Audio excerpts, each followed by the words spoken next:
আসসালামু আলাইকুম। কেমন আছেন সবাই? আশা করি ভালো আছেন। চলে আসলাম নতুন একটি রেসিপি নিয়ে। তা হলো মুসুরির ডাউল দিয়ে পুঁই শাক। এটা খেতে অনেক মজা লাগে। আমি আজকে আপনাদের সাথে খুব সহজভাবে এই রেসিপিটা শেয়ার করার চেষ্টা করেছি। আশা করি সবাই আমার ভিডিওটি দেখে লাইক, কমেন্ট, শেয়ার এবং সাবস্ক্রাইব করে দেবেন। আর বাসায় অবশ্যই রান্না করে কেমন হয়েছে কমেন্ট করে জানাবেন। তাহলে আসুন শুরু করা যাক। এখানে আমি নিয়েছি হাফ কাপের মতো ডাল। এখন এই ডালটা আমি পানি দিয়ে ভালোভাবে কষলে ধুয়ে নেব।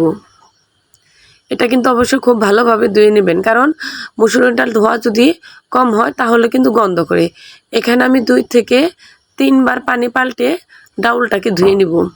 দেখেন আমি 3-4 বার পানি পাল্টে ডালটা ধুয়ে নেওয়ার পর আমার ডাউলটা অনেকটা পরিষ্কার হয়ে এসেছে। এখন আমি এই ডাউলটা 20 মিনিট রেখে দেব।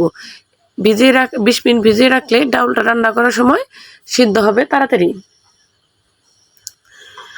এখন এইখানে আমি নিয়ে নিয়েছি হাফ কেজির মতো পুঁই শাক।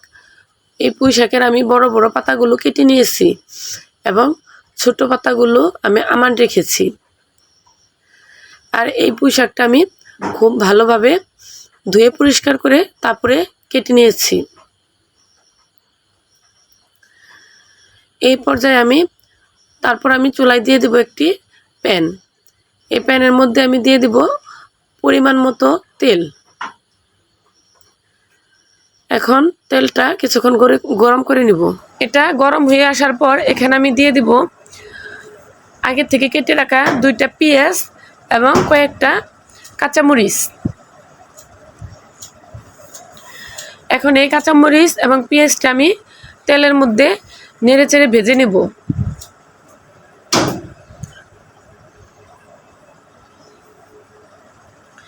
এটি ভেজে যখন লালচে হয়ে আসবে, দেখেন এটি কয়েক মিনিট ভেজে নেওয়ার পর পেঁয়াজটা আমার লালচে হয়ে গেছে। এই পেঁয়াজটা যখন লালচে হয়ে আসবে তখন এর মধ্যে দিয়ে দেবো আমি হাফ চামচ রসুন বাটা। এই রসুন বাটাটা আমি তেলের মধ্যে একটু নেড়েচেড়ে ভেজে নেব। রসুন বাটাটা ভেজে নেওয়ার পর আমি এখানে দিয়ে দেব হাফ চামচ মরিচের গুঁড়ো, হাফ চামচ ধনিয়ার গুঁড়ো এবং দিয়ে দেব স্বাদ মতো লবণ। এখন আমি এগুলো তেলের মধ্যে একটু ভেজে মশলার গন্ধটা দূর করে নেব। তারপরে দিয়ে দেব পানি দিয়ে এখন কষিয়ে নেব। এরপর দিয়ে দেব আগে থেকে ধুয়ে রাখা ডাল। এই ডালগুলো দেওয়ার পর আমি ভালোভাবে মশলার সাথে নেড়েচেড়ে সুন্দর করে কষিয়ে নেব।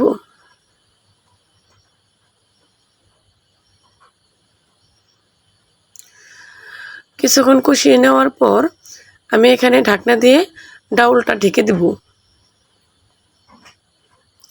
ঢেকে আমি কয়েক মিনিট রান্না করে নিব। দেখেন কয়েক মিনিট 2 থেকে 3 মিনিট রান্না করে নেওয়ার পর আমার ডাউলটা অনেকটাই ফুটে এসেছে।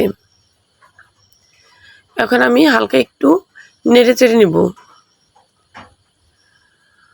তারপর এখানে দিয়ে দেব আগের থেকে ধুয়ে রাখা পুঁই শাক। পুঁই শাকগুলো আমি চেপে চেপে কড়াইয়ের মধ্যে দিয়ে দেব। এখানে অনেকগুলো পুঁই শাক দেখা গেলেও এগুলা কিন্তু ঢেকে দিলে ভাপে কমে যাবে। এর জন্য আমি চেপে চেপে পুঁই শাকগুলো কড়াইয়ের মধ্যে দিয়ে দেব।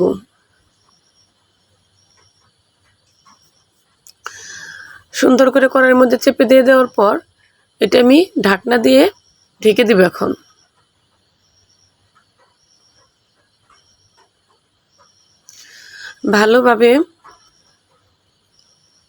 ভালোভাবে ঢাকনা দিয়ে একটু চেপে ঢেকে দেব।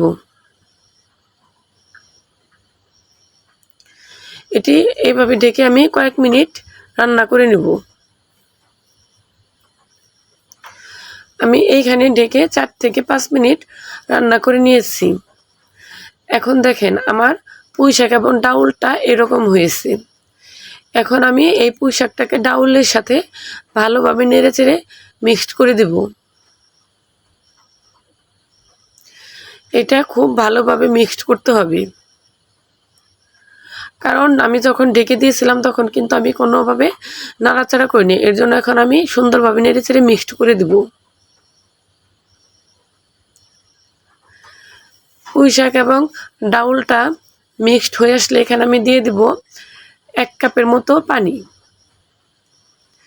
পানি দিয়ে আমি ডালটা আর পুঁই শাকটা আর একটু হালকাভাবে নেড়েচেড়ে দেব।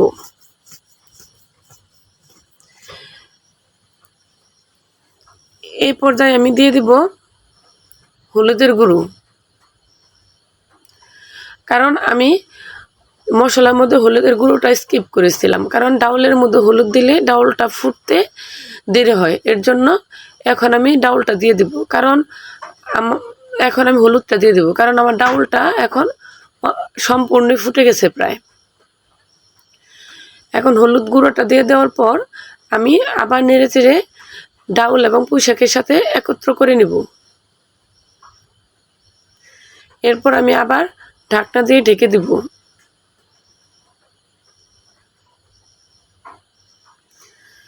এখন ঢাকনা দিয়ে আমি এইভাবে 4 থেকে 5 মিনিটের মতো রান্না করে নেব।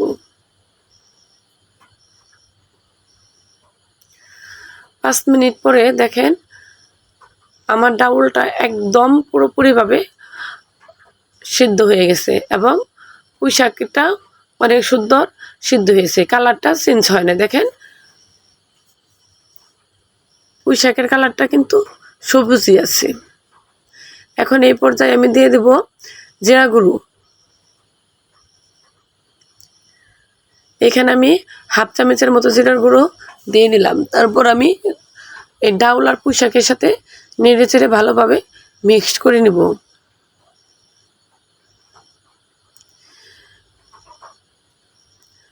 ডাউল আর পুঁই শাকের সাথে জিরার গুঁড়োটা মিক্সড করে আমি তরকারিটা খোলা রেখে 2 থেকে 3 মিনিটের মতো রান্না করে নিব। আমি এখানে আর ঢেকে দেবো না, কারণ ঢেকে দিলে কালারটা নষ্ট হয়ে যাবে। আর কালারটা নষ্ট হয়ে গেলে, পুঁই শাকের কালারটা নষ্ট হয়ে গেলে তরকারিটা খেতেও ভালো লাগবে না, দেখতেও ভালো লাগবে না। এর জন্য আমি না ঢেকে 2 থেকে 3 মিনিটের মতো জাল দিয়ে নেব। জাল দিয়ে আমি তরকারির ঝোলটা একটু ঘন করে নিব।